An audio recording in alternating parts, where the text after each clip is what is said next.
should I say, greetings, Grapple fans, and welcome to this roundtable edition of the Lost Art of Wrestling. Okay, babe. I fucking hate you. Every bastard time. To be fair, I nearly forgot what I said. Good.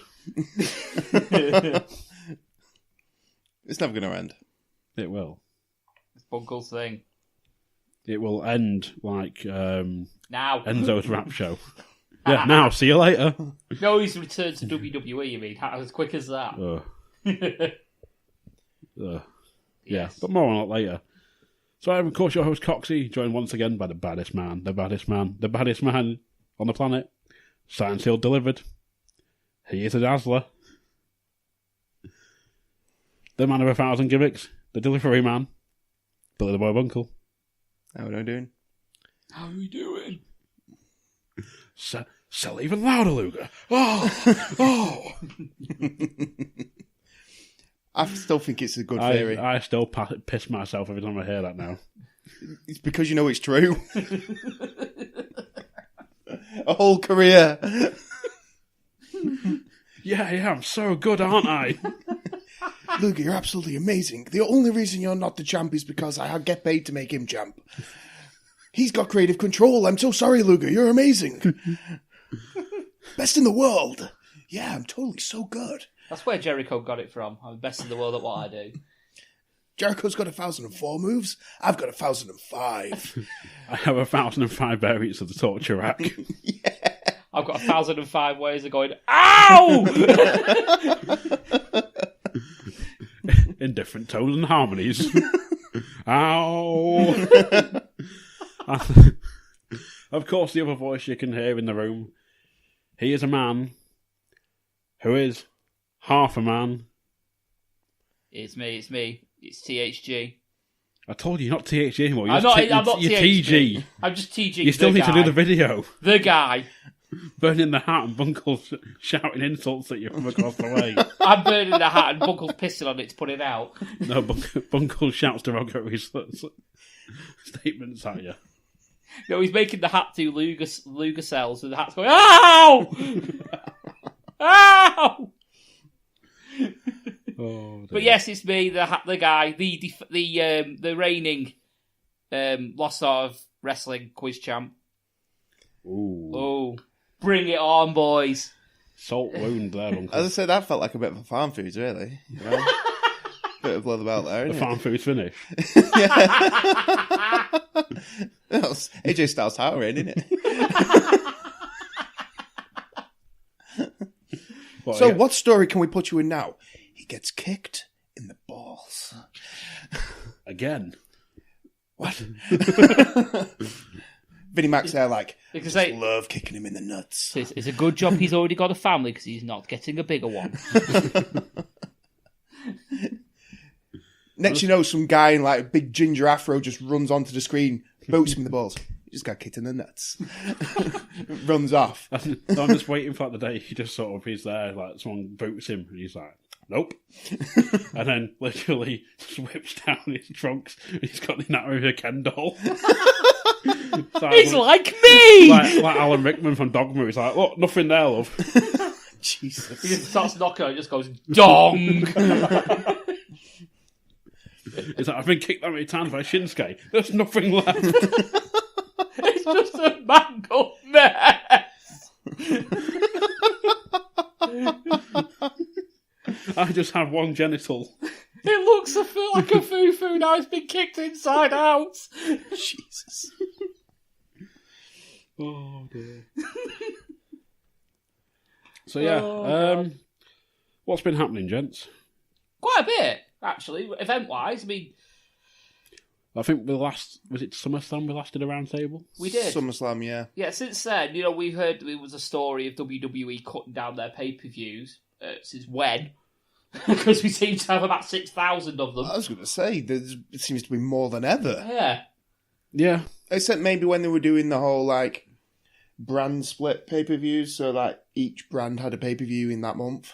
That was really annoying. Well, what you've got from there, though, is going from two mediocre pay-per-views to having one. So, I'll be honest with you, relatively decent pay-per-views if you don't count Crown Jewel. Crown Jewel was which we epic. never watched. You've got to factor in, you've got like the Make Young Classic, you've got the Mixed Max Challenge, you've got Starrcade coming up on the network soon, you've got Crown Jewel, you've had the Greatest Royal Rumble, Evolution, bloody Survivor Series. You've got TLC coming up as well. Starrcade's only going to be like an hour special, so I don't know if you count that or not. But you've also got the UK, WWE UK, NXT UK starting up now. Yeah. You see, I can't... Takeover just gone as well. Takeover just Takeover gone. as well. You see, I can't... To be fair, I can't argue with, like, them giving us more content. I'm never going to argue with that because, obviously, we pay for a network. So, you know, the more they give you, the more value for your money. Yeah, value you get. You know, the only thing to me is, you know, stop. They're not all pay-per-views. They don't all matter. Yeah. Like, the results of Crown Jewel don't matter. Mm. I mean, nobody watched it, and, you know. Apparently it was a shit show. Well, yeah. So, what's that? You had a rebellion and insurrection, yeah. Well, we want to do a show over here, and we want Yokozuna and the Ultimate Warrior. Yeah. Do you think Not going to happen. Do you think, honestly, that WWE thought, do you know what, this show's going to be really bad, so they named it after a slang term for genitalia?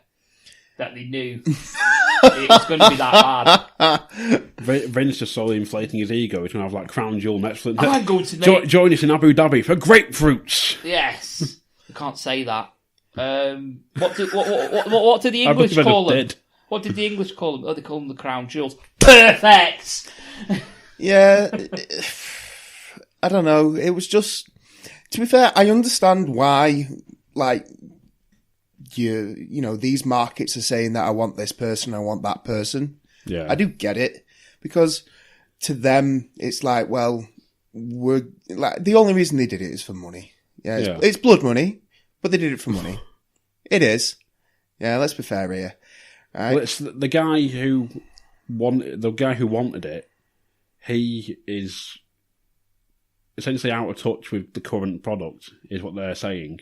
Yeah. He's like 20 years out of date. He asked for like Yokozuna, Razor Ramon, I think was one of them, and the Ultimate Warrior, because he's still like in the 90s going, yeah, these guys will still be wrestling. It's like... Yeah, but you see, that's the thing though. They're asking for these people because maybe, I don't know what type of TV deals they've got over there. Maybe they don't see the current product. It's pretty difficult with how they're highlighting the female roster now. Exactly. Yeah. You know, when they can't have that. But it's like in India, when they show Raw, or when they used to show Raw, the last match was always the Great Khali match. And so they thought he was champ. Yeah. Yeah? They moved stuff around on the show to make the Great Khali look like he was the champ. And he was always in the main event. They recut the show to put his matches on last. Well, that's the only way they could possibly do it, is if they completely... For example, Raw goes out, we watch it as it comes out live. Yeah. There's no way it's going out live on in Saudi Arabia. No way, because they'll have to cut fucking 10, 15, 20 minutes of the show completely out. So it'd obviously go on the next day. Same with pay-per-views. There's no way they're getting them apparently, live. I think for Crown Jewel, they did make the mistake of showing a highlight of Evolution by mistake or something, and the crowd booed. Jesus. Fucking hell. They did that at the last one though, didn't they? It was Carmella dancing around. Yeah, like Carmella dancing around in a leotard, and the crowd cheered it. But it's one of them where like they do have to be so careful, really. When I understand wanting to break into these markets. It makes sense. You have to grow your brand. You have to do something. And okay, this guy who's put up the money to have this pay-per-view over there, if he's got the money, then, okay, fine. I understand why you're taking it. But it's cash, though. It's cash over morals. What do you think definitely. Of the statement, I think, that Stephanie said this week, where she was like, we want to be like bigger than Disney. You've got no chance. Disney could buy him out about 7-8 times over. Yeah. Yeah. If Disney thought it was a sustainable model, I don't doubt that they would buy it. Disney would be already part of it. Yeah. Someone like Warner Brothers or someone like that would already be part of it if that was the case. Yeah. But at the end of the day, wrestling is a niche fucking product. Yeah. It's not mainstream. Yeah. It never has been mainstream. Well, the thing is that's the thing. I mean, it's a niche product, but what they're doing with the product is it's even more niche because of the type of matches that you're watching and that you're getting. Like, it's tailored towards people who are, to me, already wrestling fans. Yeah, you know, I'd find it quite difficult to introduce somebody in, you know, direct straight into wrestling having no not prior knowledge. You know, I'd have to, you know, I'd have to explain things. Yeah. That the WWE no longer explains to you. Do you know what I mean? So, do you know the definition of a windjammer? No, it's the agonising screams of a trapped turd. I don't know how that fits in, but but you know what I mean. You'd have to. It's like, you know, why is I don't know. Say, take the guys in NXT. You watch matches in NXT, which are so much better than what you get on the main product. Yeah. Well, why are they not like being featured? Why are they only on the network? Well, and then you have to explain who Vince McMahon is, or why Vince McMahon doesn't, you know, like put the same style of matches on, and it's like talking to a child about it. Yeah, it's like having a conversation with Dick Fate. Yeah, that's just painful though. It'd be more less painful to get stabbed in the face. I've been at shows and had the questions asked. So have I, and it is fucking painful. Yeah. I've been with you. No amount of alcohol could save me that exactly. Night. But yeah, so like, you know, Crown Jewel, it happened. I don't agree with it. Should it have happened in the Middle East, considering the current... No, they should have done it in Manchester. Controversies, shall I say. Yeah, no, they should have done it in Manchester. Because that's where they were. I can see it from both sides. And let me explain. Now, obviously they've been given a big fucking lump of money to do this show. Yeah, they're tied into a contract, aren't they? So they're tied into a contract. So in a way, they're contractually obliged to do this show, otherwise they're going to be breaching contract. Which is not a good thing, I'll be honest with you. It's not great. And I mean, there was a bit of controversy anyway when they went there the first time. Obviously, there was a massive shitstorm just before they went. Yeah. Now, the only way they weren't going to go was if the US government put a travel ban on. Yeah. That's the only way they weren't going to go because they were contractually obliged. I don't know what people was expecting WWE to do. They're not going to just throw away a $10 billion, whatever it is, contract. Something, it's in the billions. Yeah. Just because, as shitty as is, one guy got killed by the regime and we all disagree with it. They've already been paid. They've got a contract they've got to fulfill. And if they didn't go, there would be a load of legal bullshit they would have to deal with. Mm. Yeah. Not only that, you're expecting the actions of one guy telling a bunch of other guys to do something to affect potentially millions of other people in that country who have got fuck all to do with what's happened in that country, abroad. So you're not telling me that 6-year-old that's been looking forward to this WWE coming across, regardless of what, you know, their point of view is, what the parents' point of view is, what the Crown Prince's point of view is, what the Crown Prince has done. That 6-year-old child's got fuck all to do with that, whatever happened in Turkey. Yeah. So why isn't that child allowed to enjoy wrestling the same as a 6-year-old child would be in America? Yeah. That's the other point of view, because it's not. If you stop going, you're taking away a form of entertainment that we can have and take for granted, which they may not necessarily get all the time. Why aren't they entitled to enjoy wrestling as well as us, despite what's going on? They've got that to do with their regime. Yeah, I understand what you're saying. It's whether it's basically it's taking the stance of politics and wrestling are separate entities, which they should be. They should be, and they are. The only thing to me about it is they should have come out and basically said that. If that's what it is, don't, give us a load. Stephanie came out and made a statement and a load of bullshit about how, it's bad business, blah, blah, blah.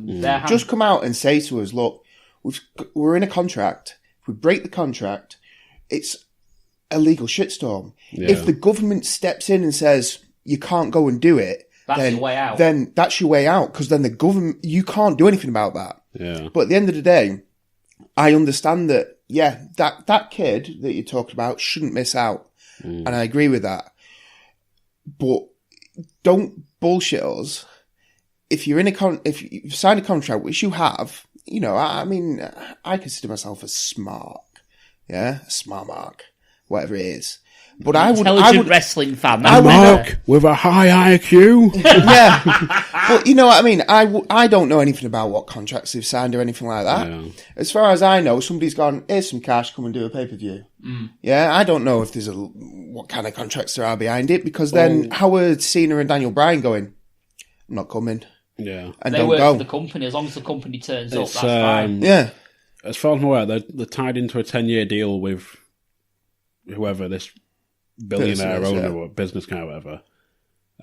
They basically go to him, who do you want to bring over?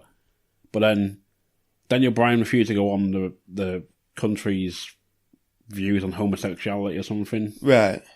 And John Cena, I can't remember. I read his reasoning somewhere. I can't remember it. It was similar to Bryan, but slightly different. John Cena's a different sort of kettle of fish altogether, because he's not a full-time wrestler anymore. No. He's trying to make himself a hell of a lot more mainstream. He's trying to become an actor. Now, the one thing he said he'd never do is thing leave wrestling. He'd never do. What's he doing currently? Now, you go to somebody who's never watched wrestling and ask them who Daniel Bryan is.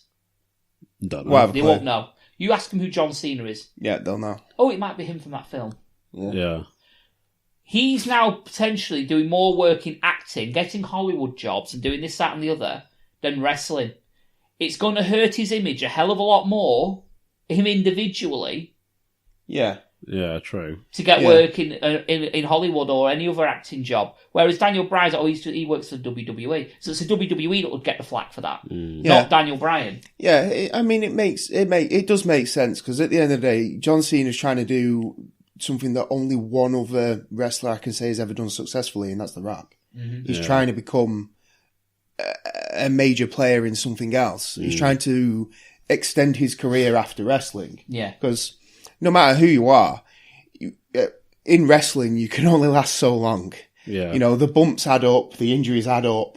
Yeah. If you can get out and go and do acting where you don't have to do those things and you have a stuntman, then why wouldn't you do it? You get paid a damn sight more. They've been saying like Cena has neck issues, doesn't he? Like long-term neck issues. I'm not shocked. So. I'm not shocked. He looks like a slightly slimmer, more jacked JBL now. Yeah, what's with the haircut? I know. It's got to be for a role. It has to be. It'll be for a role. Because there's only so long that he can play the crew cut marine roles. He came back though. He's doing this film with Jackie Chan or whatever in Beijing. Was he trying to be a stunt double? Yeah. That's why he's slimmed down. He comes back and he's like, I've got a new move I'm going to debut against Elias and all this sort of thing. It's like, it's called the lightning fist or something. It's just a punch. Yeah. A weak-looking punch. Yeah. You cunt. He made him look a cunt. Yeah, he did. But that's part of the problem, in that if John Cena's coming back, John Cena should be losing. Yeah. Yeah, he needs to everyone. put people over. I don't mind when The Rock comes back and takes on John Cena and wins. That's fine, because then you do it again and Cena goes over. Yeah. And that's fine. I don't mind stuff like that. But I read somewhere recently The Rock's going to come back and beat Lesnar for the belt. That's the Saudis, though, I'd imagine. Yeah, but probably The Rock. Well, if it is, The Rock won't go. I can almost guarantee that he won't go. He gets paid like millions of dollars every episode he does of his TV show, and then he's got his movies on top of that. He don't need to go and tarnish his image going over there. Exactly. But it's like, is that something that we really want? I mean, I know Lesnar's part-time, and I don't really like the fact that it's just, screw the world title, just put it on Lesnar, fuck it. Again. It's literally we don't know what to do with it, fuck off. Because they had a plan with Reigns, and then, okay, I've got no issues with him taking it, bowing out there. You can't. At this moment in time, the Intercontinental belt's more important than the Universal belt. Yeah, but again, but you say that, and then Shinsuke and Seth Rollins, was that not on the pre-show of Survivor Series? Well, what does that tell you about the US main belt? show, wasn't That it? was on the main card of Survivor Series. What does that tell you about the US belt? It don't mean shit. No, but that's because... It's a glorified coaster. But SmackDown don't mean shit if you look at Survivor Series. Well, Yeah. this is true. But I did watch Survivor Series. Didn't get really round to doing it because I tried staying up for Survivor Series, fell asleep during the debate, what I called the BT phone book match, which was Rollins and Shinsuke, because Shinsuke's phoning it in. He does not want to be there. No. When his contract's up, he's fucking gone. Oh yeah, he's come back. He is gone. But I can't blame him. Yeah, okay, fair enough. Yeah, booked like shit. Yeah, fair enough. Okay, I get that. I don't blame he's getting booked like shit. Put some effort in to show, okay, fair enough. Why are we booking him like shit? He should be our champ. Yeah, Seth Shinsuke was main card. Right. It was Team SmackDown and Team Raw was on the kickoff. Fair enough. I mean, I was just looking at the order the results were listed on whatever I read. Yeah. It was just a Facebook post. It wasn't like I went into a Wikipedia route. Yeah. You know, but again, it's, you know, like you say about Shinsuke, and he's not putting any effort in whatsoever. What's he been given to do that? At the end of the day, this is the way I look at it. Yeah, but okay. He got matched against Jinder Mahal for the title. Bad idea, because the crowd had nobody to get behind, really. Yeah, the main roster crowd doesn't know anything about Shinsuke, really. Whose fault's that, though? Their booking. Exactly. Yeah, that's what I'm agreeing. I'm saying this is the problem. And then, okay, he won the Royal Rumble. Gets a title shot against AJ Styles. Great. We all thought that's going to be amazing. Well, we said on the Royal Rumble, not the Royal Rumble, the WrestleMania show, if you remember, we said we were proper looking forward to this. It was going to be a match of the night, and it ended up being an absolute fucking snorefest. Yeah, it was garbage. But the problem is, then, okay, that match was garbage. But then the whole storyline was garbage after that. The best thing about it was him going, "Me no speak English," in his promos. And then they told him to stop doing it. Great. Yeah. So what do we have to enjoy? Nothing. He just kicks him in the nuts all the time. Great storyline. Great storytelling there, folks. But this is the thing, though. Great heel work. Yeah. He said sarcastically. But here's the thing, though. How do you make a point without hurting your character? How do you mean? Without, like, getting in the bad graces of, like, the bookers or people behind the scenes. Bust your fucking arse in the ring. When you've got a match, every single match that you do in that ring, if you're not happy with your booking, prove them fucking wrong. Put some effort in and put on a decent match.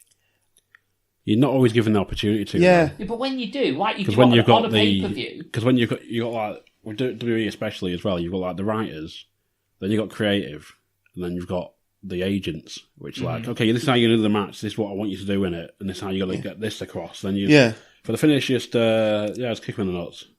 And you get DQ'd. Yeah. This you got 5 minutes. I get the impression in NXT they were told, here's a time slot, here's who's going over. Go. Yeah. And that's why, when you watch it, no match is the same. And there's there's none of this, there's almost no bullshit. And then I watch the main show, and I just think, wow, they've been horrendously misused. Yeah. But it's like they don't have the opportunity to build their character in the ring. They are told, oh, right, well, you look a certain way or this, and well, just do that then.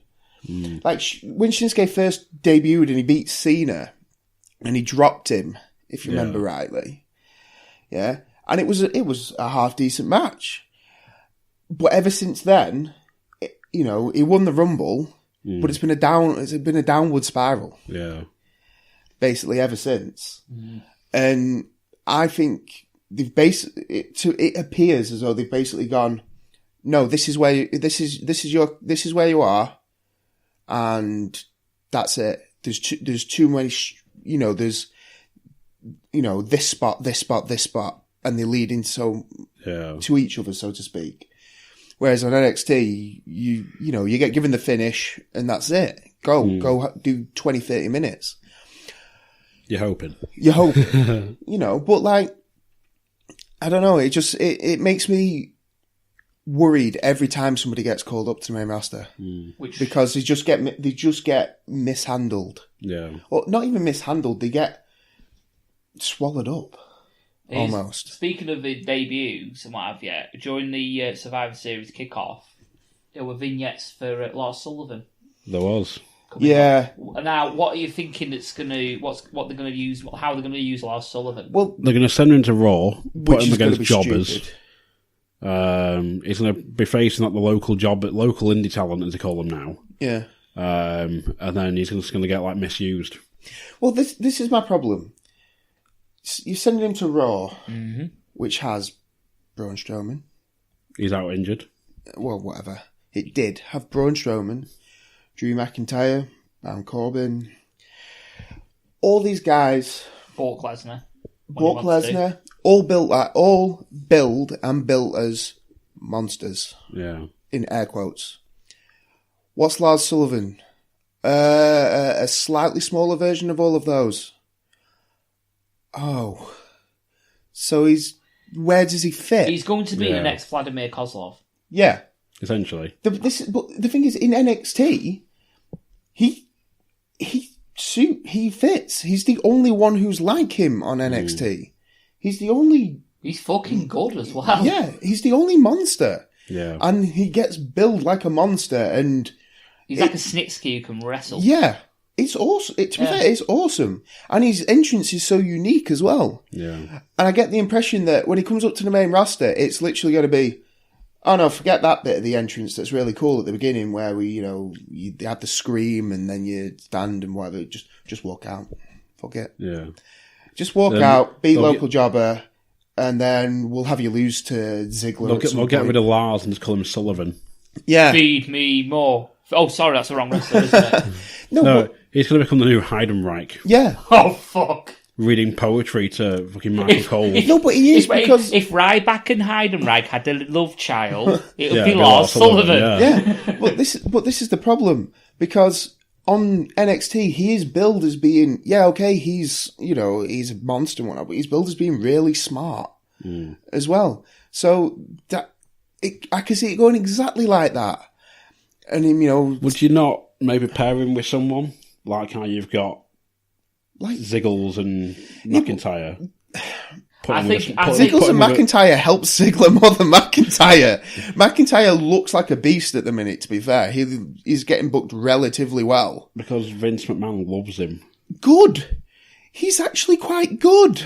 He has got better. No, could you see them doing something like that in like a fantasy booking? Like if they did that for Sullivan. But who are you going to book? He's the bigger guy. I go pay him the smaller guy. Like who? Alexa Bliss.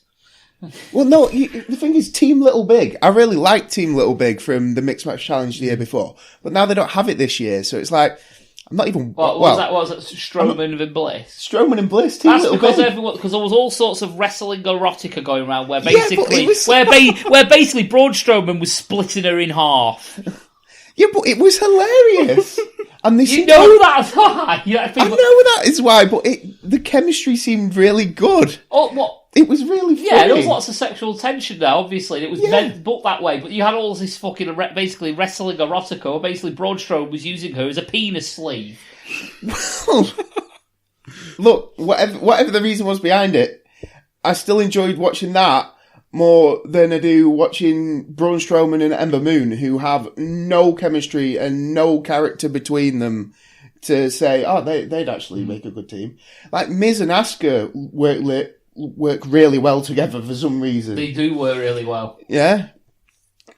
So this is it. I mean, I don't watch the Mixed Match Challenge, don't get me wrong. But this year I have no reason to. At least last year I'd watched the highlights just because it was hilarious. But, back to the point, I don't know who you could stick Lars Sullivan with, because his character is a loner. That's kind of the point. Wow. Put him with Elias. Does Elias need a bodyguard? No. Elias is a huge man. Really? they can be the wandering hobos. Do you know what you could do? If he's not getting over, on his own, what you could He do... can have a bindle.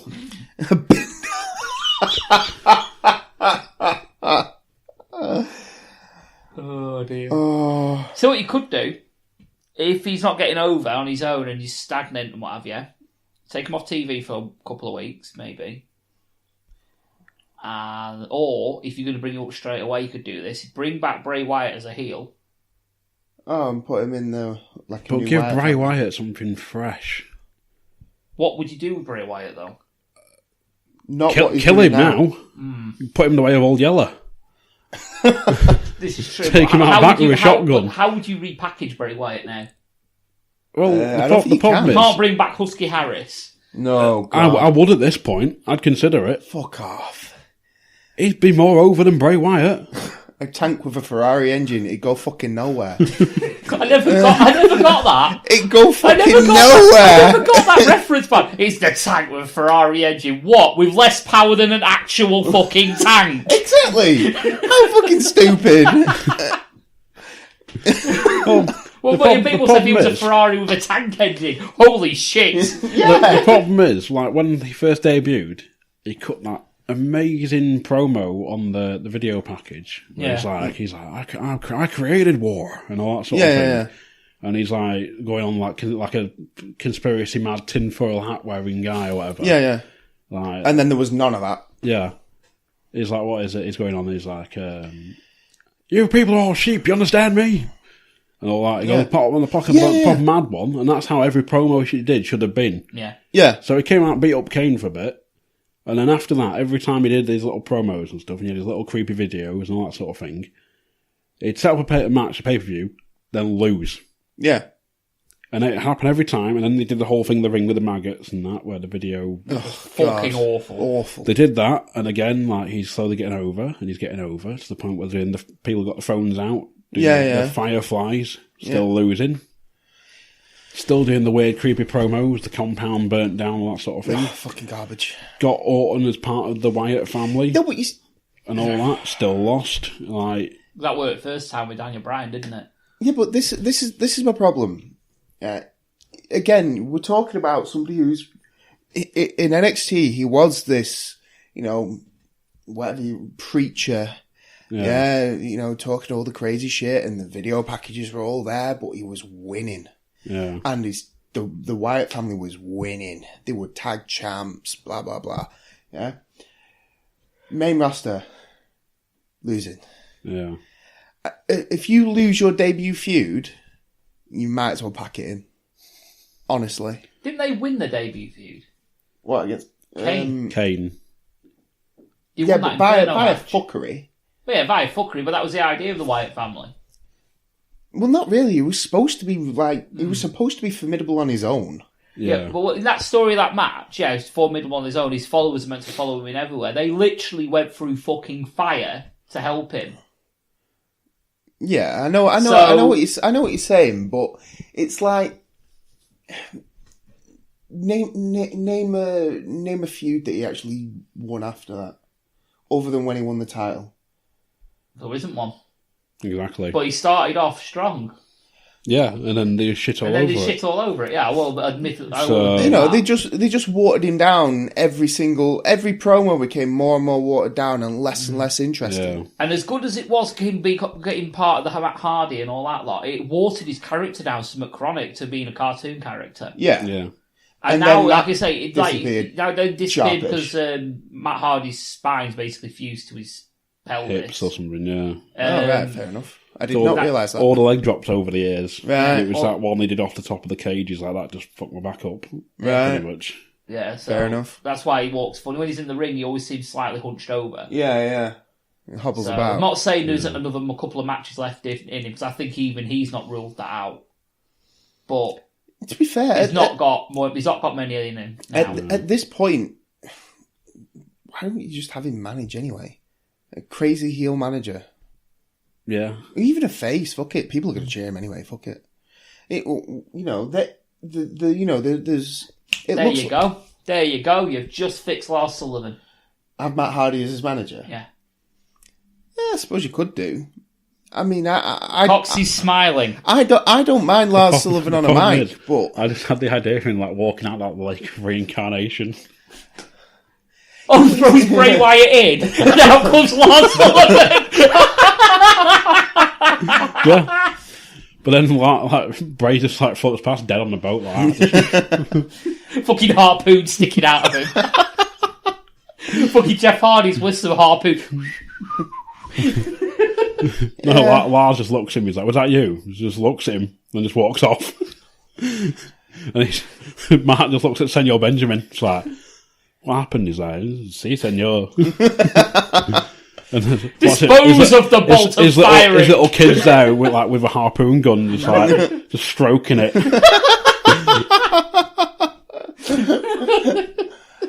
But, no, you know, I don't think you can say Bray Wyatt is the true answer. You could also, using the Lake of Reincarnation as well, you could actually bring back Husky Harris that way. Nobody you wants actually Husky Harris back. You'd have to see like the Bray Wyatt attire just floating on top of the lake. But you could imagine it. He walks out. He's got a pair of black trunks here NXT on, just sort of float towards. Yeah, he's got the Nexus armband on coming out as well. Jesus. He just says out, "I'm the tank with a Ferrari engine." Fuck's sake. Vroom vroom. That would be his promos as well. His finisher would be like the whole train, but he starts it as like, he just goes vroom vroom. Just runs across the ring very slowly because he's a tank with a Ferrari engine. Yeah.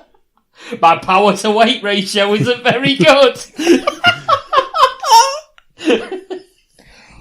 But I can turn on a dime. I've got a zero turning circle. And Bunker's like, yes, make it happen. No. I can't comprehend this. I can move very slowly, but I can turn on the spot. But yeah, Bray Wyatt shit. Send him back to developmental. Let's come up with something new. Fuck it. Send him back to NXT. Let's have something interesting happen. Well, Trips did say after the War Games, he did a conference call, and he did say, he's like, "Oh yeah, with no qualms, like sending people back to NXT or sending people to NXT." Yeah. Like, if needed. Yeah. Do it, I can... Send fucking Nia Jax there. Are we moving straight onto this topic, or are we continuing with... I think we've done all we can with Bray Wyatt. Yeah, I think we've killed Bray Wyatt. Yeah, I would send him back to NXT, fuck it. Come up with something new. I mean, it's hard to change. The problem is, it's like one of the quotes that they always had about David Boy Smith. How many times can you repackage somebody who looks that way? Yeah. How many times can you repackage Bray Wyatt? Because he's always going to look a certain way and you're always going to know it's Bray Wyatt. Yeah, so exactly. How can you repackage him? And it's difficult, but you have to take him off TV for a number. But how bothered is he going to be, though, when he can sit at home and fuck JoJo repeatedly? I thought that went tits up. Yeah, I was going to say, I thought that went tits up. Not aware of. Because his wife, filed for divorce and was taking half his money. Or more than. Oh, well, still a jammy cunt. Just before we move on from Bray Wyatt, when do you think he's coming back? I reckon it's going to be Royal Rumble. 6 months. I mean, it's now... The Raw after WrestleMania. Either that or it's either that or Royal Rumble, because now we've passed Survivor Series, you've got TLC. What's the point in coming back for TLC when Royal Rumble's a month later? Well, the thing is, like with TLC, not with TLC, the Rumble, you can do it where it's going to be like, oh, anyone could appear. Yeah. And they're going to do that whole thing. But... It's Husky Harris! I could just see him coming back in the same old Bray Wyatt gimmick and everyone just shits on it, hopefully. Yeah, if he does. I mean, he just... There's always going to be a number of people in the crowd that don't shit on it. Yeah. But new theme, new gimmick, new finisher, new attire. Yeah. Even if it's the same name. Even if it's the same name. Same name, yeah, but just completely different. Just change everything about him. Make him a trucker. Yeah. Anything. It needs to be something new. Oh, dear, no. Make him come out to Convoy. How do you pull this shit out your ass? I don't know. But then He comes out with a whole tray, but it's just... he could form a tag team with Elias and be Elias can be the hitchhiker. Yeah, there you go. I'm not suggesting that they'd be like hitchhikers, but I'm suggesting Elias does the cover for the song, and might... he's doing it. We got a great big convoy. But but in all seriousness, though, them as a tag team, I suppose you could make. As long as they don't go with the James Hunt and Bob thing. Remember the rules of the road. And you'll get along fine. But yeah, after WrestleMania, something brand new. That's what you need. Yeah, it's but now I could see them calling up someone like Velveteen Dream. By saying that, I wouldn't bring him. I wouldn't. Yeah, Dream up yet. Dear God, don't. Maybe Dream, but I could see them going like Alistair. I think Alistair Black more than likely. I think Alistair Black, it's his time, because think about it, he basically debuted not long after the first UK tournament. Well, he did, yeah. So, but I'd prefer to see him on NXT UK if he's going to go down that route. What, Alistair Black? Yeah. Problem is he's been in NXT, so it's more of a sideways move. So yeah, but they've stated before, like they said there is going to be people who are career NXT guys. Yeah. Mm-hmm. That don't get called up, but then they're happy in NXT. They're happy having the longer, harder hitting matches and stuff. Like Cassius Ohno, less said about his hard hitting matches. Yeah. That he had at TakeOver. Oh, fucking hell. But yeah. Cassius Ohno's a whole topic. You put him against Matt Riddle. Bro. Like, yeah, I'm already bored of.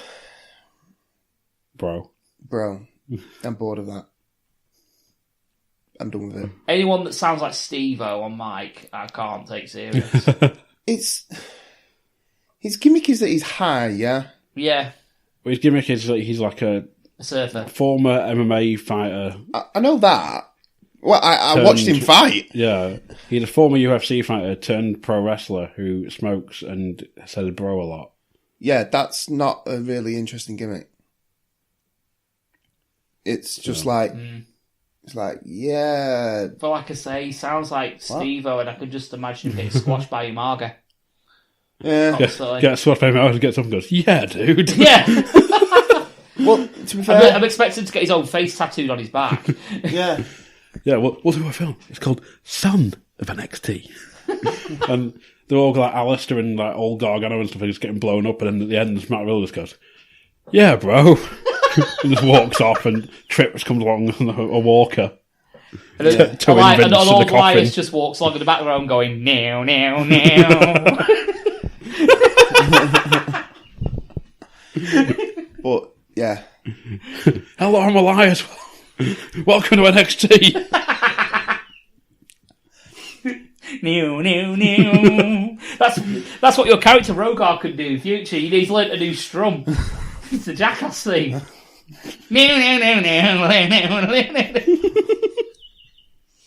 Possible.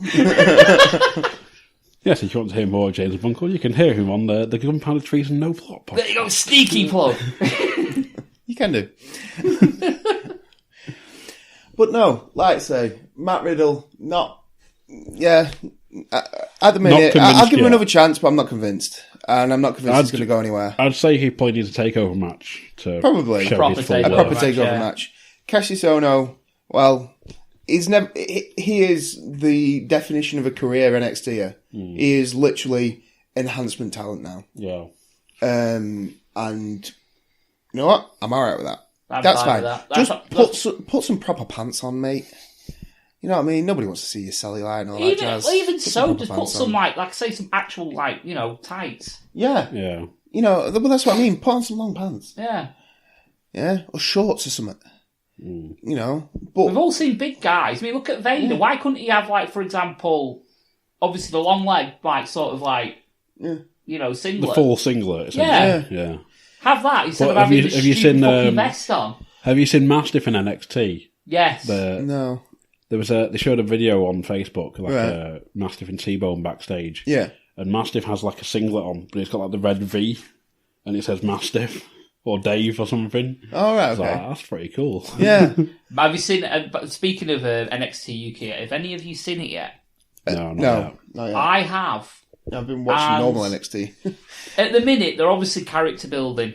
Yeah. I've seen the first 5 episodes. Right. They're all at the Cambridge Corn Exchange at the minute. Yeah. It's a bit of a strange setup because they've got like all the crowds on one side of the ring, and you've got a little bit along the sides. Oh, right, okay. And they're coming down a stage, and it's like a ramp is parallel with the stage, so they go round. They have to go like come out the thing, and they do like a U-turn, and then another U-turn to come down the stage. Oh, right, okay, that sounds It's weird. it's a unique setup, and I don't know if I like it or not. Right. They make for weird run-ins. Yeah. I'm going to go this. Oh, I'm going to get there eventually. Yeah. But they've had like a few like main events, sort of like you got an hour show. Yeah. And there was, I think, was it pete-dunne versus Noam Dar? Yeah, that was a half an hour clinic. Nice.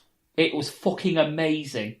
Noam Dar. They've been showing 2 episodes, haven't they, a week at the last week and the week before to catch up to the current product or something. Right. Because it's good. They're doing a lot of character build up. I don't doubt it's good. I mean, they got the jobbers there as well. They've got actual jobbers there, who I've never heard of. And there was one match where he was wrestling Dave Mastiff, and it was so funny because he basically tried to do a splash on him. He tried to do like a running crossbody. Yeah. On Mastiff, and he just Mastiff just stood there and he bounced off him. It's like Mastiff's looked at him, what the fuck are you doing? But guess who? One of our favourites, Ligero. Yeah. He's actually looking like he's getting pushed. Oh, I'm not shocked. Which is great because he's got a unique gimmick in that division. He's got a unique look. He's a Mexican from Leeds. He's a Mexican from Leeds, yes. But that was his gimmick on the obviously I'll call it the Indies. It was now. when they had him on the Indies. Yeah. With quotation fingers here, people at home. When he was El Ligero. Yeah, and it's like the only word he'd say was Ariba. Ariba and C. Yeah. But then, like, Mastiff went shit all over his gimmick going, you speak English for God's sake. Indeed. But he's come to, obviously, NXT UK, he speaks English. It's like, I've only heard you speak English once. That's when you bought a Nintendo off me. But it's like, it's like, you've broken character. You're not Little Ligero anymore. Just call yourself Simon Musk and have done with it. But the crowd are not unwilling to let go of that gimmick because when they're in the crowd and you hear it in on the show, you hear them chanting El Ligero. Yeah. So it's like, you're still Mexican to us. It's still real to them, damn it. But they explained why he wore the mask and stuff like that because he was dead shy. And that was why he wore the mask. And then because he wore it for that long, it became a part of who he was in the ring. So they gave the mask a backstory. Yeah. That's good because I never knew. There was never a thing like, here's El Ligero. Okay. Yeah, but they're giving it. He comes out and then he goes, Arriba! Yeah, but they're giving it a sort of a backstory, which is great because it explains to new characters. That's kind of needed though, always with a mask. Like you look at Mysterio, there's a backstory to the mask. Yeah, but they gave the story for the mask for people who just started to watch it. Like for example, people in America don't know who Ligero is. Yeah. So, why is he wearing a mask? Oh, that's why he's wearing a mask. Yeah. Well, it also concerns me now they've got the backstory to put some value on the mask, so they might potentially, in a massive feud one day, say, right, mask versus hair, and he loses. Yeah, and then he could take it off. And it takes pretty much 90% of his character away. So, I'm a little bit worried in that respect, but at the same time, I'm impressed that they've put some time and effort into giving the mask a story. But then the mask can be merchandise. Yeah, there's that as well. So especially that because it's a very unique mask. Yeah, with the horns. With the horns, yeah. Yeah, you see, I mean, I am going to watch NXT UK. Don't get me wrong. I'm looking forward to watching it. I mean, I'm quite intrigued by the idea of the being only guys who are ever in NXT. Like Johnny Gargano seems like one of them type of people who'd only ever be in NXT. Yeah, but it'd be quite interesting to see him on, like crossing both shows, like Pete-Dunne does. Yeah, Pete-Dunne's the champ, so you'd expect that. Pete-Dunne's the shit, if I'm honest. Yeah, he is the shit. But like, you look at somebody that, say, Noam Dar, who was on 205 Live, and he is now on NXT UK. Yeah. I'm more happy that he's on NXT UK than I was that he was in 205 Live. NXT UK seems a bigger deal than 205 Live. Yeah. If I'm honest. I mean, shout out to Dave Anderson, who always says 205 Live is the best little wrestling show that you are definitely not watching. Because, I don't feel like I have the time to watch it. No. Yeah. But it's... 205 Live is going the same kind of way as NXT is with the matches and stuff. So I could almost see them phasing 205 Live out and putting the Cruiserweight belt in NXT.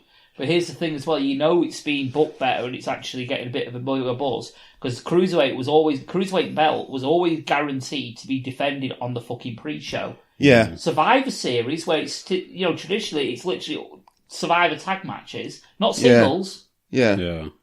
And it was on the main card. Yeah. The Cruiserweight match, Mustafa Ali versus Buddy Murphy. Buddy Murphy was on the main card.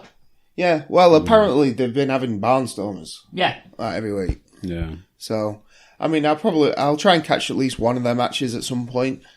I think it's Trips is more in control of 205, isn't he now? Yeah. He is now. Yeah. So that's probably. It's probably why. Yeah. But. It's. I don't know. I'm quite interested to see how how they develop the shows basically, because NXT UK and NXT are essentially going to be parallel. Is the way that it seems to me. And 205 Live seems to be again on a similar level, type of thing. So, you could almost have people going across all three shows, which to me would be. That's way more interesting than what they're doing on the main roster. Someone like Noam Dar could do that. Yeah, but easily. You look at, say, I always think Johnny Gargano just because he's always in the main event, it seems, or he always seems to be up and around there, even though I don't personally like him. I think his new heel persona is a bit better. Having watched Takeover, that match was insane. Yeah, that match was pretty awesome. But he's small enough to be a Cruiserweight champ. He's good enough to be an NXT champ. And to be honest, he had a pretty decent match with Pete-Dunne for the UK title. So he could easily float across all three. Yeah. Even Ciampa could probably float across all three if he wanted to. Too heavy though to go on the UK. 205 Live. Yeah, he's too heavy for that. Yeah, probably. But you know what I mean? It's just I'm just spitballing names, type of thing. But I think it's quite interesting what they're doing in that you're basically saying your developmental has brands. Yeah. Yeah, I get what you're saying. It's just it makes it all more interesting to me. But yeah, get watching NXT UK because I think it's going to fucking explode. And whether they're going to have their own pay-per-views or not, I don't know. I don't know what they're doing with it. I would say if I'm guessing if they're going to, it's going to be next year before they have a special. Yeah. Because they're going to have to build up to it and all that sort of thing. This is what I mean. I don't know if that's say they're not going to... Well, it wouldn't make sense to incorporate it with the NXT they've got card. these tapings this week, isn't there, in Liverpool? Yeah. And then that's it for the year. Right. But I'm guessing they're going to record... Yeah, say 6 hours or whatever of TV, so that'll take them forward into 2019 or whatever. So then come next month and go, we're doing dates at these places in the UK. Tickets are on sale now or whatever. Yeah. It would be quite... I mean, it is interesting. If they are doing... I almost don't want them to do pay-per-views. I don't want them to be part of the NXT cards because I don't think it needs to be. They're going to have too many belts to go on the NXT card because you've got UK tournament, UK Championship. You've got the Women's Championship, and they're going to have your tag belts as well. Yeah. So you're going to have too much coverage. Because if you put all three of those on the same NXT card, you're going to take half of NXT up, minimum. But unless you extend NXT TakeOver another hour, which ain't going to work. Matt, see, I was going to say unless I was going to suggest doing for your NXT shows, do champ v champ matches, but then you lose kind of the building the storylines on the main show. And when you have belt changes on takeovers, if you do that. Exactly. What I could see happening is them doing their own sort of like semi-pay-per-view sort of events, special events like Coxy just said, but bringing back the old names like Rebellion and Insurrection for the NXT UK brand. So NXT UK ... Insurrection. Yeah. Or Rebellion, or they'll bring something else up. To be fair, even I'd be happy if they stuck to 2 pay-per-views a year. It would make them mean more. Do one,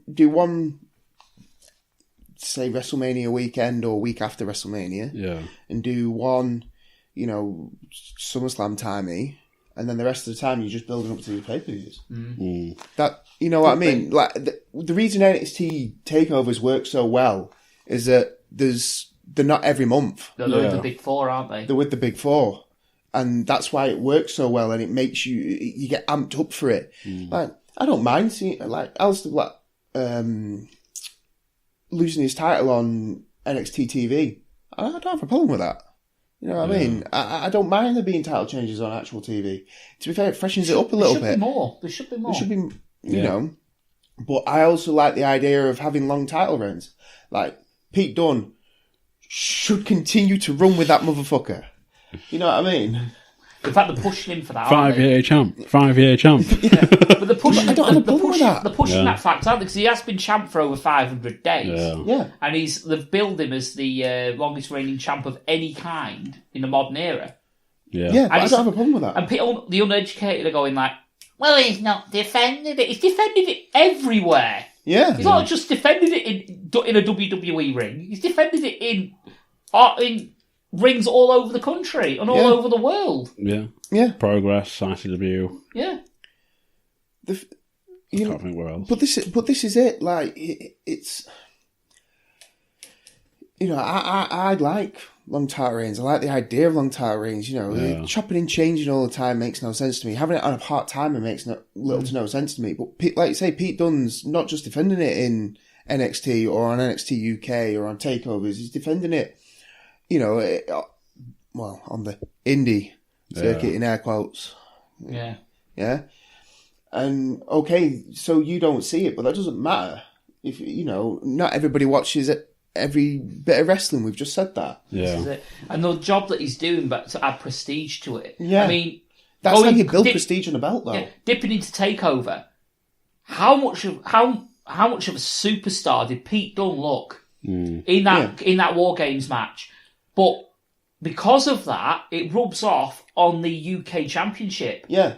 Because you look at the roster for NXT UK, you think, well, hang on a minute, someone's got to beat him. Yeah. For that belt. How good is he? Yeah. And he builds that belt up. To me, at the minute, on parallel with the NXT Championship. Yeah. Well, I said there was one. That's how it should be. That's how it should be. Parallel championship. Of course it do. Yeah. Oh, yeah. I agree. I mean, there was one because I've been catching up with NXT recently. It was a couple of maybe 4 or 5 weeks before Takeover. This Takeover, there was a match with Ricochet, Adam Cole, and Pete Dunne, and I think the North American Championship was on the line.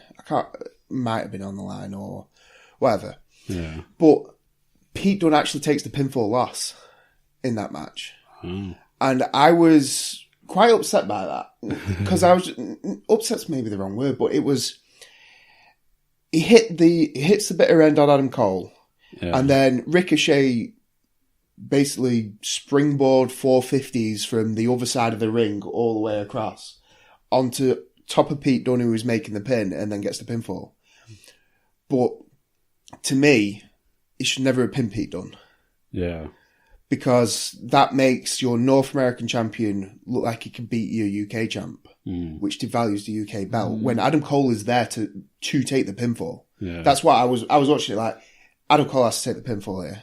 But the thing is, they've pushed the Undisputed Era to the moon, and at the same time, they're pushing this storyline between Pete Dunne and Ricochet. Yeah. So it does make a sense in a way to pin Pete Dunne to further the storyline. Oh no, I agree. Now having watched more, yeah, it's just at that point in time, like 2 weeks earlier, we had Ricochet versus Pete Dunne, and it was good. Yeah, But Undisputed Era interrupted, and as you'd expect.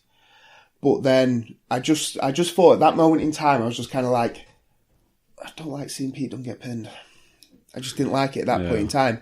Obviously, then Takeover happened, and they both got the pinfall on Cole at the end. Spoiler alert. But it was good. It felt right to build up their feud. The way that match ended at Takeover was fucking perfect. Yeah. Absolutely perfect, because they both had their issues with the Undisputed Era and Pete and Adam Cole. Yeah. So it made... Baby, yeah. And it made sense for them both to put their arms across, to hit the finish, both hit the finisher and pin him at the same time. Yeah. And at the same time, you also build this character storyline on for them two when they're showing respect to each other in the ring. And in a way, also, they're both holding their belts up, and it puts them on an equal footing, if not elevates both belts. Yeah. My only issue is if they do it again, Pete Dunne kind of has to win. Really? Well, it makes sense as well, because if you did it so there's no belts on the line, you know for a fact Pete Dunne's winning, because it elevates. Because you don't want, if you're putting programming on your network, you don't want it to, people just not bother watching it. You want people to think, oh shit, he's NXT UK champion, we better go and check it out. Where if he gets punked out to someone that's on a mid-card belt on NXT, you think, oh well, fuck it. Yeah. Potentially. But is that not what they're doing? They're kind of putting it on the same level as the North American title, not the actual NXT title. We've got to slightly... I think they possibly are, yeah. Yeah, but you've got to realise as well, as our point of view, we're going to be sort of like, well, we know this guy, we know that guy, we know the guy. We're going to fucking definitely watch NXT UK and watch it. NXT UK might be a hard sell to people, American viewers, for example, because they think, well, why would I bother watching them? It's the same reason why they would watch NXT. Yeah. Because I remember seeing Adam Cole and Bobby Fish and Kyle O'Reilly and Roderick Strong and... In PCW. All over... Well, we saw him in PCW, but someone, for example, who's not been at PCW, who's there, I don't know... But they've all been in ROH as well. Yeah, there's loads of ROH. They've all done the indie circuit in America. Odds are you've probably seen, if you're a wrestling fan and you go to indie shows, you've probably seen someone that's on NXT UK, NXT TV now. Yeah. So you're like, well, I recognise him. I know him. I saw him. I'll get behind him because he looks like one of your guys that you've seen. It's like anyone I see that's on NXT UK now, like they're not NXT UK, NXT, like Keith Lee. Yeah. I've seen him a few times. I'm like, I like him. He's one of mine. Yeah. You know what I mean? So you're going to follow it for that reason, because you're like, well, I've seen him, I recognise him, I've followed his career on the Indies. Let's see how he does. Yeah. See what they're doing with him, so to speak. Yeah. Same with me, like Dave Mastiff. I want to see how he does on NXT UK. Noam Dar. Yeah. Things like I was really excited when he got signed up to WWE, because he wasn't going straight to NXT. He was going straight up to the fucking main roster. In fact, his debut match was on Raw. Yeah. It was on Raw. And he still had the Chris Travis band on when he was on Raw TV. Yeah. So, I was really excited. Obviously, I was a bit disappointed how he was booked in 205 Live. He was made, basically given a comedy sort of like thing, and then he was part of one of Enzo's little troupe, wasn't he? And then he got injured, and that's probably the best thing that fucking happened to him, because he managed to escape that. Yeah.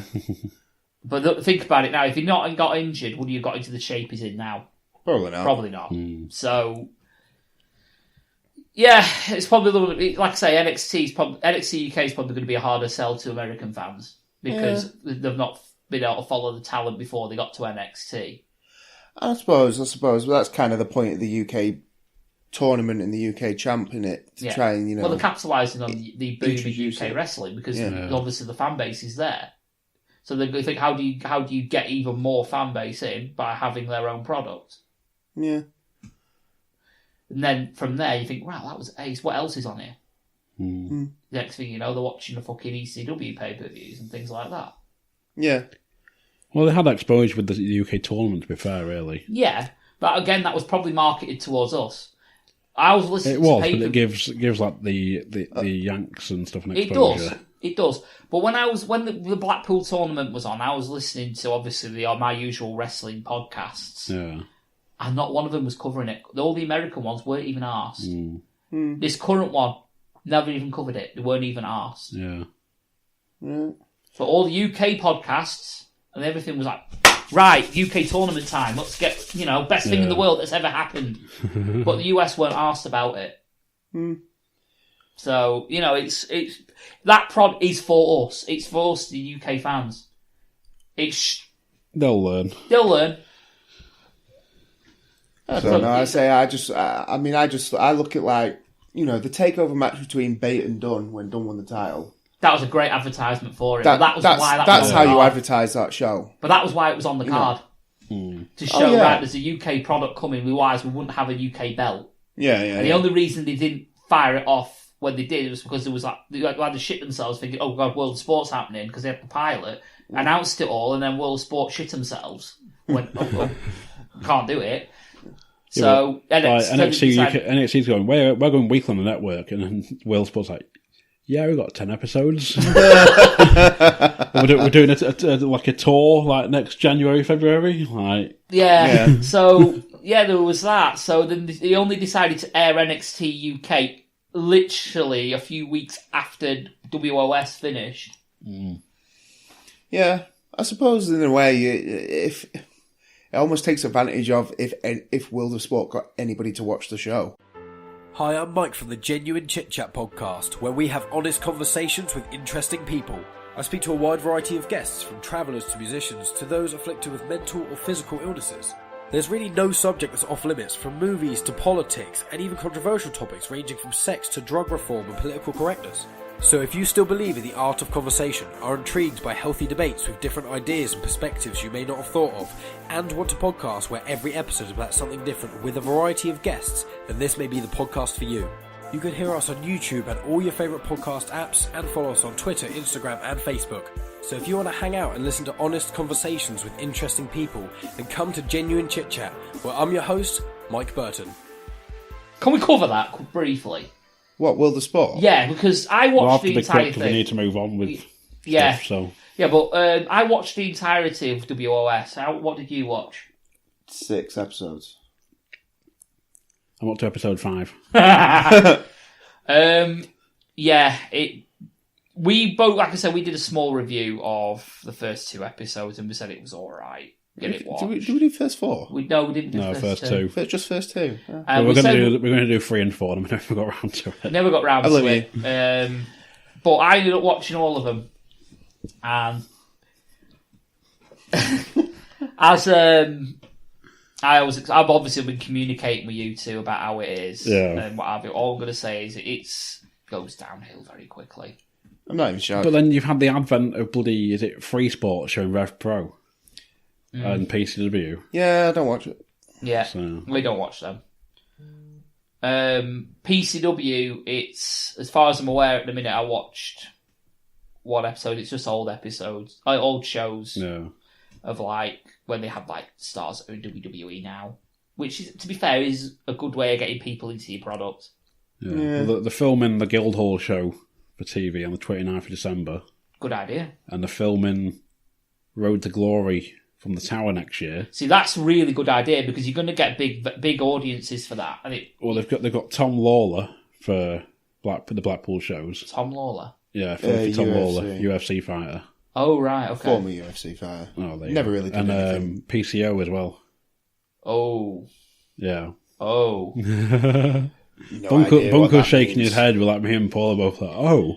Yeah, oh. Someone's going to die. Probably him. Yeah.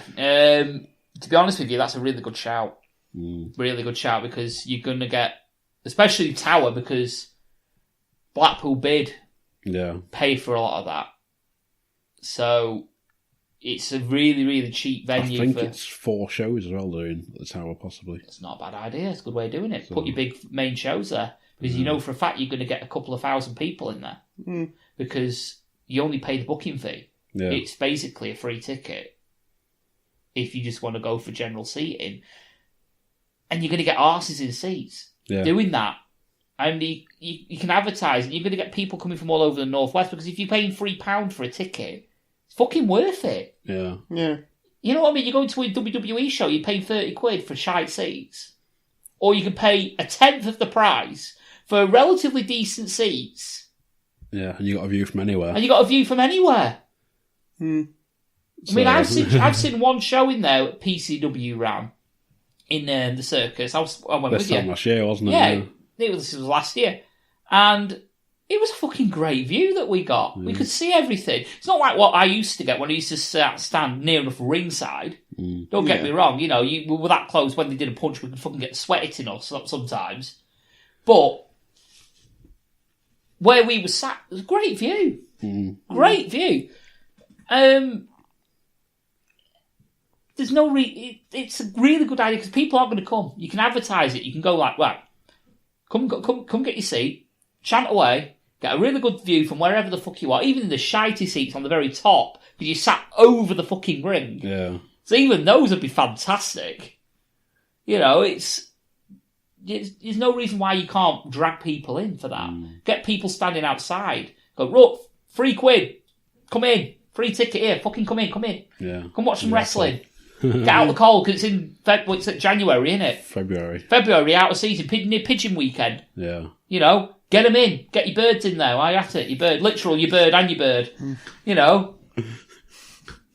Gonna have to put a pigeon death match. Yes, there you go. But yeah, it's a good idea by him, because it's going to make the product look a bigger deal.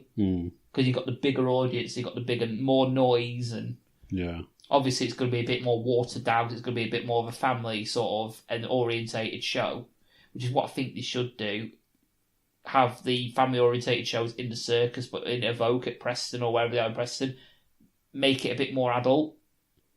Yeah. Just a little bit. Flood has always said he's like, I never advertise it's family friendly, because it's not. But he did. He doesn't anymore. Not anymore, but he used to say it's family friendly, but expected chance you'd find at a football ground. Yeah. So it's one of them, isn't it? So. But yeah, good idea. Anyway, but yeah, WOS. There was just want to touch on one match that they did. It was the Buzzer Brawl or whatever the fucking hell it was called. It was basically a Royal Rumble.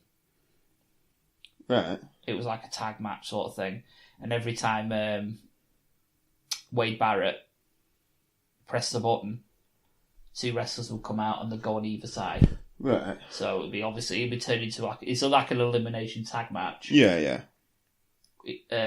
But 2 people come out every time you press the buzzer, and after you got to a certain amount, it turned into a battle royal. Right. Okay. So everyone came in the ring, right, and just fought everyone else. Right. This match had Moose in it. Oh. Yeah. Yeah, that doesn't excite me. It was an absolute clusterfuck, if I'm brutally honest. It sounds awful. It was really bad. And guess who won? Moose. Not Moose. It was that guy that had been pushing to the moon the entire series and never lost a single match, apart from fuckery. Oh, Sisyphean? Sisyphean, yeah. Who was bland as fuck. Yeah. He's the WOS Cena. Yeah. Great. You know, and they ended up winning the belt at the very last episode off of Rampers. I'm not even shocked. Or Mr. 2x4, as I call him. I'm not even shocked.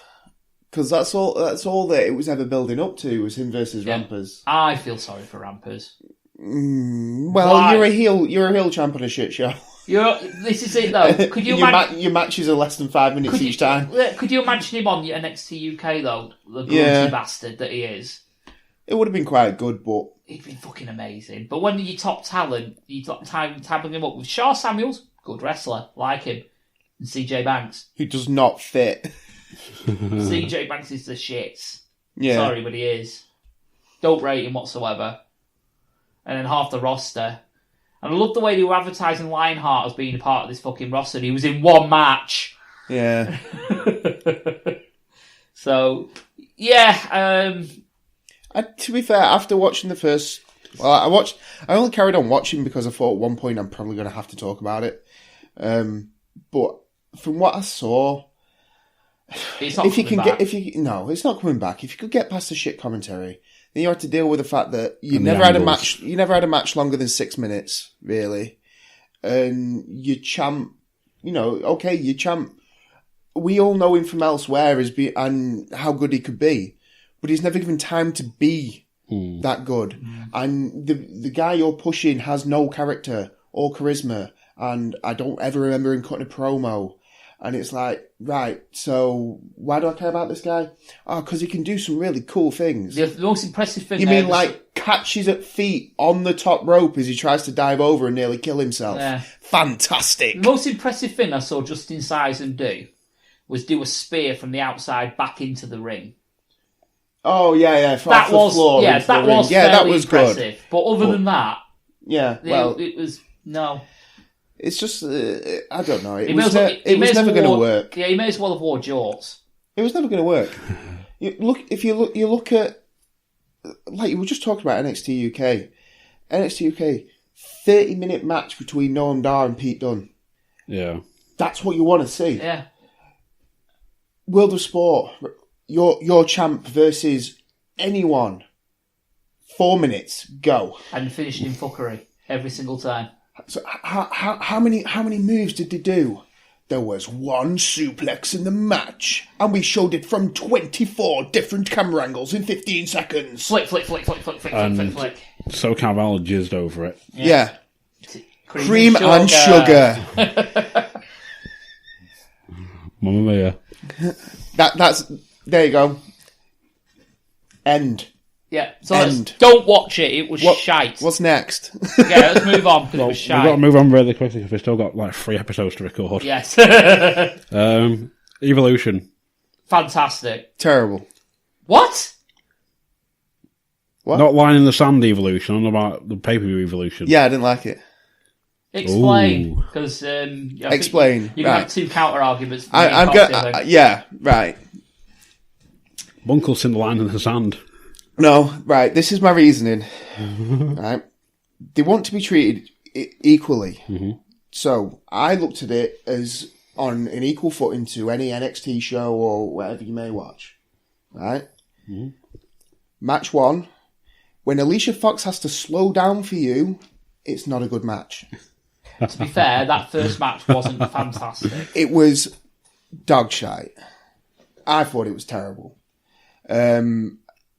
I understand why the match was on the card, because, you know, you get the nostalgia of Lita and Trish tag teaming again. That's the thing I will give it credit for, because you did have the nostalgia of the Mickie James Trish Stratus square off. Yeah, but they didn't do. If they were going to do that, they didn't do enough with it. But they couldn't do what they used to be able to do with it. I know, but to be fair, did you notice the Trish Stratus sort of V thing that she did? No, mimicking what. Mickie James did in the WrestleMania match. Right. She didn't do it exactly, because obviously she would have got a rollicking backstage, but she sort of teased it, didn't she? Right. So, but yeah, it wasn't for me. I just thought it was. The heels were never in a position where they were going to win. Yeah. No, it was not that never way. going to happen. No, and they came out dressed in stupid Halloween gear, and I just thought, oh.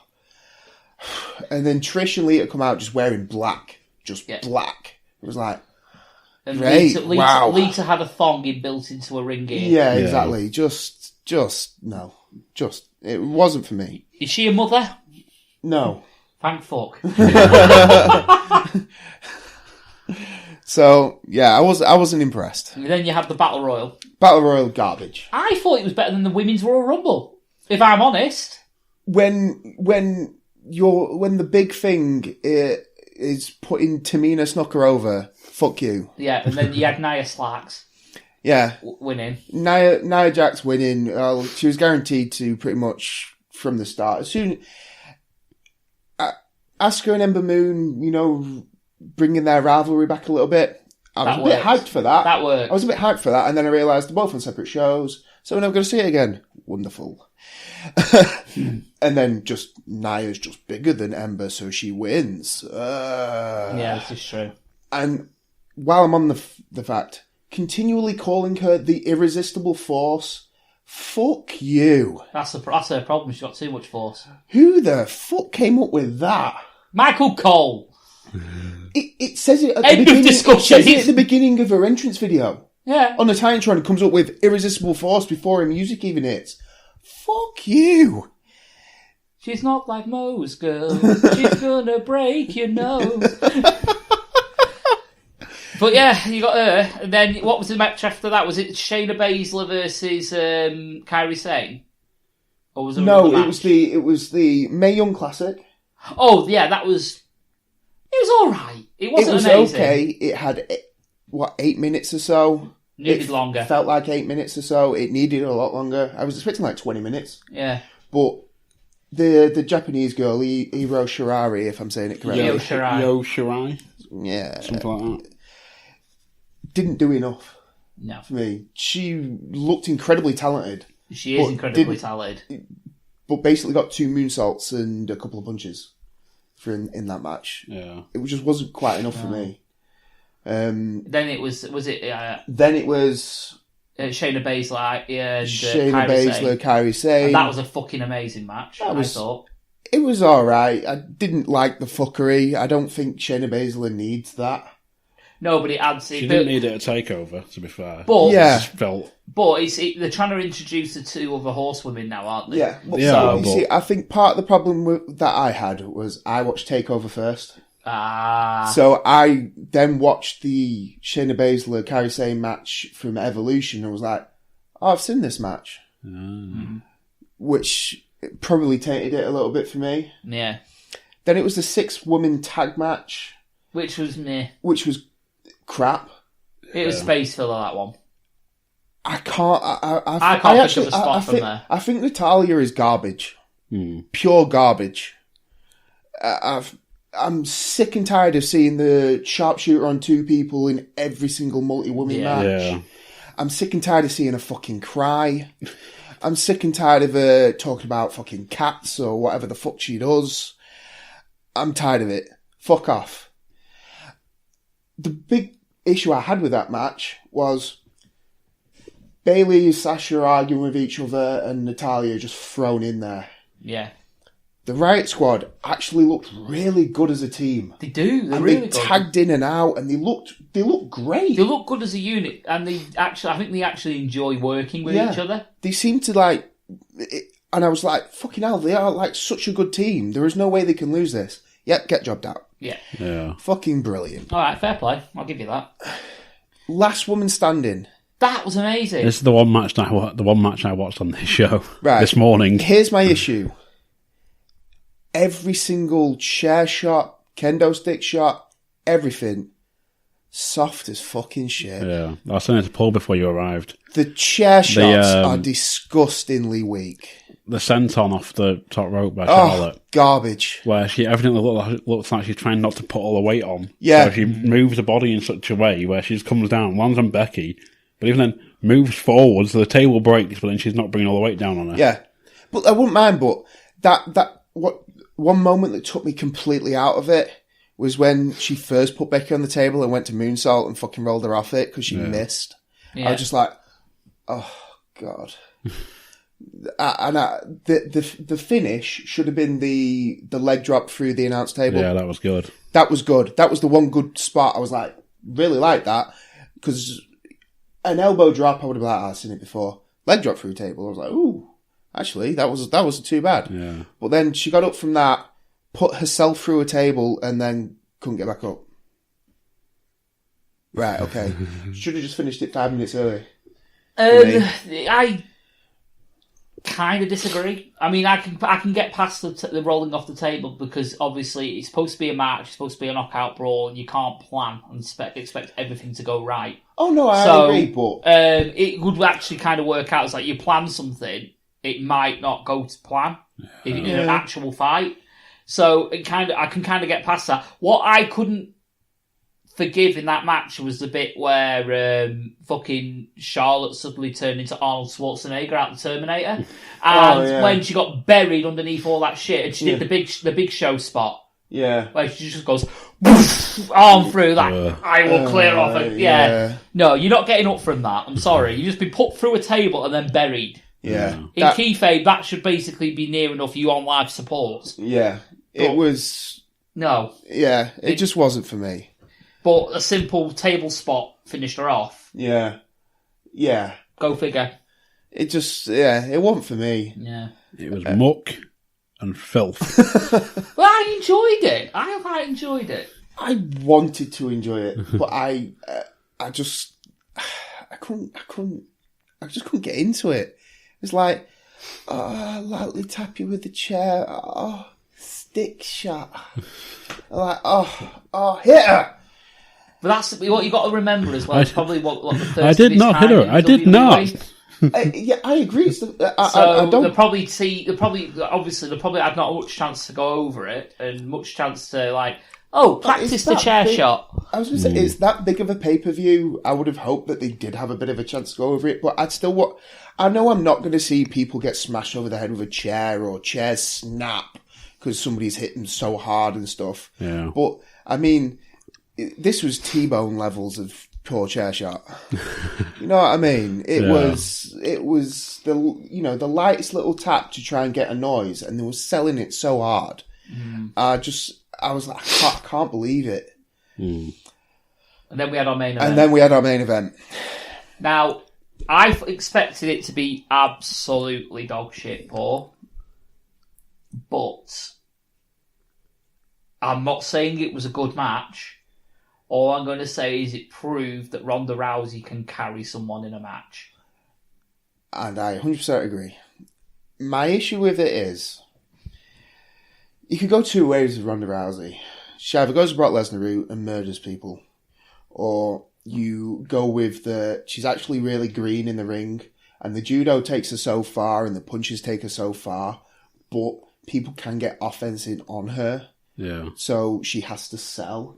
I think she's okay at selling. She's a bit ragdolly at times. I don't think she's that bad.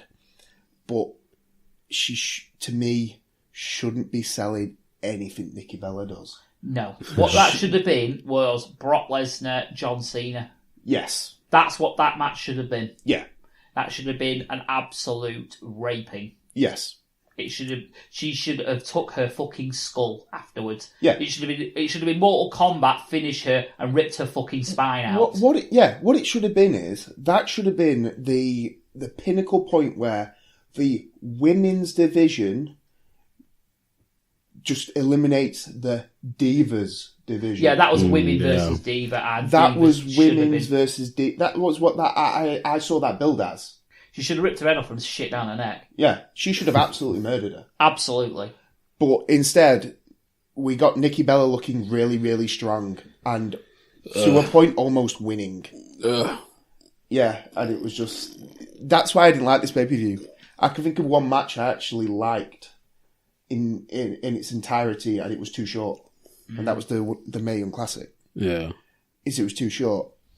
Baszler and Carrie saying, my fault, because to me it looked exactly the same as the match I'd just watched. Like, literally hours before. Yeah. So, it didn't do anything for me. If that had been an NXT card, you would have come away really disappointed. Do you know what I mean? Yeah. If you think about it, if TakeOver had those matches on, you would have been like, what? But the problem is, would that still be better than what's on the main roster? Yeah. You know what I mean? It was. I'll be honest with you. I don't know who I said it to now. I think that might have been you. But at this moment in time, I would actually say the women have overtaken the men when it comes to anticipation and actual quality of matches at this moment in time. Yeah. And I'm not saying it's every woman on the roster. No, but the main event of the women's at the minute, especially SmackDown. Yeah. Especially SmackDown. But I'd also say on Raw, the way Rousey's going at the minute. To be fair, if we'd had Becky-Lynch versus Ronda Rousey, I was genuinely thinking I might get up just to watch that match. I genuinely think a lot of wrestling people who love wrestling in their living rooms, they would not need emotion. Yeah, that match would be that good. Because it would be everywhere. I think it could have been. The problem is, I hate Charlotte Flair. I can't stand her. See, I'm high on Charlotte Flair. I can't stand her.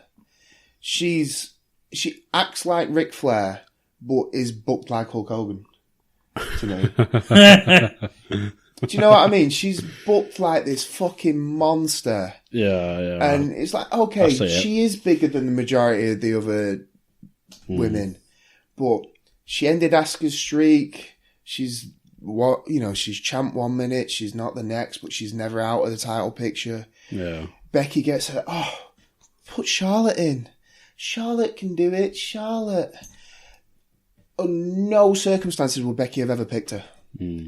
Because the whole Becky's heel character is, I'm done with you now. It's a fucking blood feud they're in. Yeah. It's a blood feud. There's no reason that she'd pick her to be in that match. They had that match at Evolution. Yeah. That wasn't the end of the feud. No. But was not. It was like Becky won by the skin of her fucking teeth. Yeah. She won because Charlotte made an error. Yeah. That wasn't the end. That wasn't not a definitive win. Oh, that brings me to another point in that last woman standing match. The bit where she tried to do the figure four with the ladder. Yeah. And kept fucking it up. Yeah, that was bad. Oh, God. That took me out of it as well. There was too many times it took you out of your... it's all about, can you believe kayfabe? Can you suspend your disbelief? Charlotte doesn't make me suspend my disbelief. She tries spots that I just know she can't do. Fair enough. And it's not that I'm saying that she's not talented enough, because I don't deny that she's talented, but she's just paint by numbers, stick to it. I'll find you boring, but then taking 5 minutes to try and set up something that I know isn't going to make things worse for your opponent. Yeah. Stop it. You know what I mean? That's fair. But yeah, so I can't stand her. I'll be honest with you, I enjoyed the show. I quite enjoyed it. I thought it was one of the better shows of the year. I wouldn't say best show of the year. I would say one of the best. Oh, that's another thing. Stephen Brown, shut the fuck up. You had nothing to do with the women's revolution. You just fucking jumped on the bandwagon. Fuck off. Not wrong. He's not wrong. I have no words. I'm not wrong. I know you're not. But... 1 minute, it's the women's revolution, it's the women's Royal Rumble. Next minute, I came up with that. I started this. I pushed. No, fuck off. Go away. It's not the Bellas who are trying to claim that as well. They can fuck off too. When they did the whole, they did a documentary about it, and they were advertising this documentary, and then prime and centre, the Bella twins. Fuck off. Yeah. The fluffers of the locker room. Jesus. Sorry, rant over. The locker room lint. Oh, God. I've got a little segue from there, but it's not the nice subject. It's probably the nasty subject that's recently happened. If you're really quick, because we need to move on. Right, well, talking of fluffers, someone that doesn't need a fluffer. James Ellsworth. Oh, yeah. I didn't even know we were covering that. I think we mentioned before we're going to cover it, but... Basically... He's a dirty boy. Yeah. He's a dirty man. Stay away from him and do not book him. Yeah. He's probably about to get divorced. I didn't even know he was married. He is married. I don't think he was. Yeah. He's got a child as well. I think he's got more than one. Oh. So, in case you've lived under a rock and not sure what's happened, James Ellsworth recently has apparently... Be very careful what you say here, because he has lawyers. Yes. Allegedly. I've seen on Facebook, there's been certain images... Yeah, that he sent to a child. A teenager, allegedly. Even, sorry, I'm not allegedly. I'm making no further comment because. Well, but then the girl herself has gone on Twitter. The girl herself has actually put all this information public. Well, she sent it public before going to the police about it or anything. Yeah, or so the police turned around, so they've basically gone, yeah, we're powerless because you put it on social media first. Yeah. So what do you want us to do about it besides nothing. The fact we can do nothing? And they're like, it's like, his attorney's been in touch and stuff, allegedly, and so... She will probably get sued for defamation of character. It wouldn't surprise me. Yeah, she probably will do now. But, at the end of the day, Well, obviously we're not we, at the end of the day, we don't know the full genuinely story. Don't know the full story. And having seen things happen recently in the wrestling industry of a similar nature, there's no comment that we can really make to me. Yeah, I'd stay clear of him for now, but gets acquitted, gets acquitted. Yeah. To be acquitted, though, there's got to be a charge. Well, yeah, exactly. I don't think there's going to be one. Yeah, it's doubtful that there will be if his alleged crimes. Yeah. So, well, like I say, if the police can't do anything because of what she's done, and she's admitted she was wrong to put it straight on social media, then enough said. Everybody gets on with what they have to do. Here's the thing: do you think his career is now over? To an extent. Yeah, I don't think he's going to get booked again. He's not going to. I can't see him being in WWE again. Can I see Indies still booking him quite possibly? Just because there'll always be somebody out there who wants to make money. There's always fans of Benoit, for example.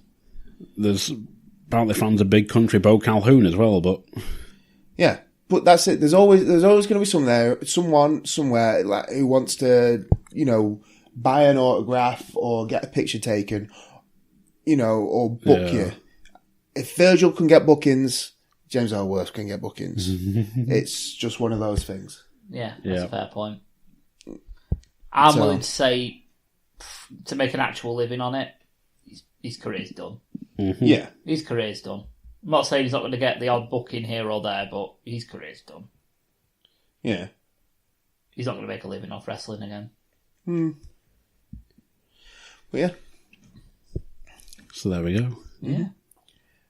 There is more to cover, but there's not much, but we can't really cover it. We have no time. We've run out of time. Yeah. So, there we go. How long have we been going? Hey? How long have we been going? Just over an hour and a half. Christ. So, that's been the last start of wrestling. The roundtable episode. Yes. Join us next time for when Paul watches for the first time ever The Wrestler. Yeah. I've had it on my DVD collection for 2 years and still not watched it. I need to rewatch it. And if you haven't already, grab a pen and paper and join us for our previous episode, which was the quiz episode. Absolutely. Did Bunkle triumph? Well, spoiler alert, he didn't. Apart from the fact Paul introduced himself as the winner. Yeah. At the beginning of the exactly. show. Yeah, I did lose. Don't do bloody 80s. God damn it. Neither did I, but I guessed. So, Bunkle, give yourself some plugs. Yeah, I've been the delivery man, Billy Boy Bunkle. If you've enjoyed listening to me, you can also find me on the Gunpowder, Treason, No Plot podcast, where I play the Dragonborn Paladin Rogar. You can find them on all good podcast providers, and you can follow them on Twitter at Treason No. And if you happen to be in and around Preston at some point and fancy meeting me, you may well find me one day at the Red Scar Cafe on the Red Scar Business Estate. So check it out, guys. It's really good food. In-store signing. In-store signing, yeah. Your choice of Billy the Boy Bunkle or Rogar the Paladin. Maybe one day. And if you ask for Rogar the Paladin, he might just do a very sweet banjo rendition for you. No, I don't own He only knows one tune, though. I don't own a banjo. At least not yet. Yeah, he only knows one tune. He's like... But yeah. I'm Paul. Yes, you can find me on the RAD podcast. You can find us on Twitter at UKRAD podcast. We are on Facebook at www.facebook.com/UKRAD podcast. At the minute, you can find our shows on the Lost Start feed, can't you? Not yet. Not yet. But they're coming. They are coming. They are coming because the old feed... I'm going to have to cut that out now. But the old feed... We haven't taken over yet. Oh! But yeah, the shows aren't up on Spreaker at this moment in time for reasons, but they are still available on our YouTube channel. So you can listen to them there, or rather, watch them there. Other than that, yeah, you might find me also on Gunpowder, Treason, No Plot.